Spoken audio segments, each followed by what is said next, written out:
78व्या स्वातंत्र्य दिनाच्या चोपडा तालुक्यातील सर्व वन्यजीव व निसर्ग प्रेमींना हार्दिक शुभेच्छा। शुभेच्छुक श्री VK थोरात, वनपरिक्षेत्र अधिकारी, यावल वन विभाग चोपडा। चोपडा रेंज मधील सर्व कर्मचारी वृंद, यावल वन विभाग चोपडा, तालुका चोपडा, जिल्हा जळगाव। BCCI म्हणजेच भारतीय क्रिकेट नियामक मंडळाने 2024-25 या वर्षातील देशांतर्गत मोसमातील पहिल्या अर्थात दुलीप ट्रॉफी स्पर्धेचं वेळापत्रक जाहीर केले। BCCIने सोशल मीडियावर याबाबतची माहिती दिली आहे। BCCIने प्रसिद्धी पत्रकात दिलेल्या माहितीनुसार या स्पर्धेत team A, team B, team C आणि टीम D सहभागी होणार। त्यानुसार 4 पैकी 3 संघात प्रत्येकी 15 खेळाडूंचा समावेश करण्यात आलाय, तर टीम A मध्ये 16 खेळाडूंचा समावेश आहे आणि या 4ही संघांमध्ये एकूण 61 खेळाडू आहेत। मात्र या स्पर्धेचा थरार एकूण 15 दिवस रंगणार आहे। तसेच या स्पर्धेतील 6 सामने एकूण 2 ठिकाणी आयोजित करण्यात आले। त्यानुसार अनंतपूर, आंध्र प्रदेश आणि M चिन्नस्वामी स्टेडियम, बंगळुरू येथे हे सामने पार पडणार आहेत। स्कॉटलँड क्रिकेट टीमने ऑस्ट्रेलिया विरुद्धच्या T20I सिरीजसाठी 16 सदस्य संघांची घोषणा केली आहे। ICCने सोशल मीडियावरून याबाबतची माहिती दिली आहे, तर ऑस्ट्रेलिया सप्टेंबर महिन्यात स्कॉटलँड दौऱ्यावर जाणार आहे आणि ऑस्ट्रेलिया या दौऱ्यात स्कॉटलँड विरुद्ध 4 ते 7 सप्टेंबर दरम्यान 3 सामन्यांची मालिका खेळणार आहे। या मालिकेसाठी ऑस्ट्रेलियानंतर आता स्कॉटलँडने 16 खेळाडूंची नावं जाहीर केली आहेत। त्यानुसार रिची बेरिंग्टन हा ऑस्ट्रेलिया विरुद्ध या मालिकेत स्कॉटलँडचं नेतृत्व करणार आहे, तर मिचेल मार्श याच्याकडे ऑस्ट्रेलियाच्या कर्णधार पदाची जबाबदारी दिली आहे। ऑस्ट्रेलिया दौऱ्यावर असलेल्या वुमन्स टीम इंडिया A ची हारकिरी सुरूच आहे। ऑस्ट्रेलियाने टीम इंडियावर पहिल्या एकदिवसीय सामन्यात 4 विकेट्सने मात करत विजय मिळवलाय।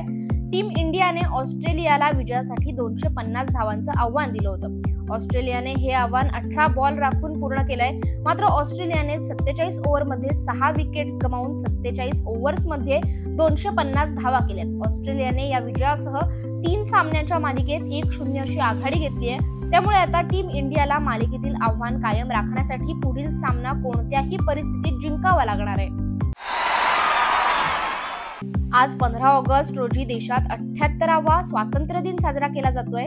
भारताचे पंतप्रधान नरेंद्र मोदी यांनीही स्वातंत्र्य दिनानिमित्त लाल किल्ल्यावर भाषण करताना खेळाप्रती आपली बांधिलकी व्यक्त केली आहे। पंतप्रधान मोदींनी पॅरिस ऑलिम्पिक 2024 मधील भारतीय खेळाडूंच्या कामगिरीचं कौतुक केलंय। यासह पंतप्रधानांनी पॅरिसमध्ये होणाऱ्या पॅरा ऑलिम्पिक खेळांमध्ये सहभागी होणाऱ्या भारतीय खेळाडूंना शुभेच्छाही दिल्या। यासोबतच 2036 मध्ये होणाऱ्या ऑलिम्पिकचे आयोजन भारतात होईल यासाठी सर्वतोपरी प्रयत्न केले जातील, असे भारताचे पंतप्रधान नरेंद्र मोदी म्हणालेत।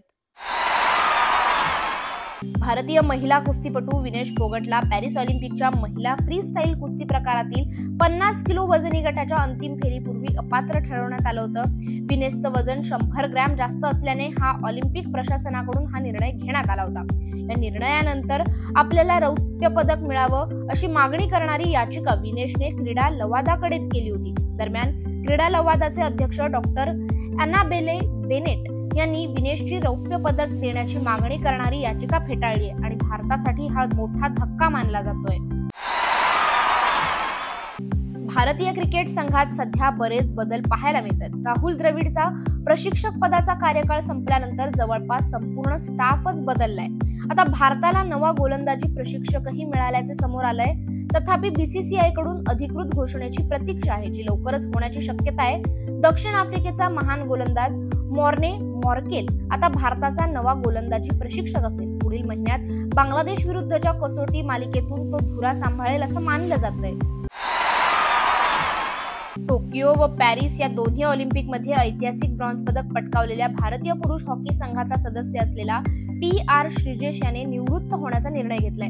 याच पार्श्वभूमीवर हॉकी इंडिया या राष्ट्रीय संघटनेकडून श्रीजेशला मानवंदना देण्यात आली।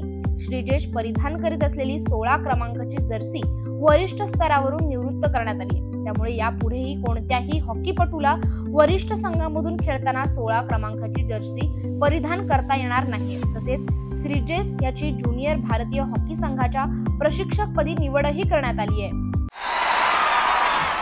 प्रो कबड्डी स्पर्धेच्या 11 मोसमासाठी आज आणि उद्या खेळाडूंचा लिलाव होतोय। वर्षागणिक बोली रकमेत वाढ होत असली तरी यंदा विक्रमी किंमत मिळवण्याची शक्यता कमी आहे। तरीही पवन शेरावत याला सर्वाधिक भाव मिळणारे हे जवळपास निश्चित आहे. गेल्या 2 वर्षात पवन शेरावत सर्वाधिक किंमत मिळवतोय. गतवर्षी त्याच्यासाठी 2,61,00,000 रुपये मोजण्यात आले होते. त्यामुळे यंदा त्याच्यासाठी अधिक रक्कम मिळवण्याची शक्यता असली तरी गतवर्षी एवढी नसेल असा अंदाज व्यक्त करण्यात आलाय. 78व्या स्वातंत्र्य दिनाच्या चोपडा तालुक्यातील सर्व वन्यजीव व निसर्गप्रेमींना हार्दिक शुभेच्छा. शुभेच्छुक श्री बी.के. थोरात, वनपरिक्षेत्र अधिकारी, यावल वन विभाग चोपडा. चोपडा रेंज मधील सर्व कर्मचारी वृंद, यावल वन विभाग चोपडा, तालुका चोपडा, जिल्हा जळगाव.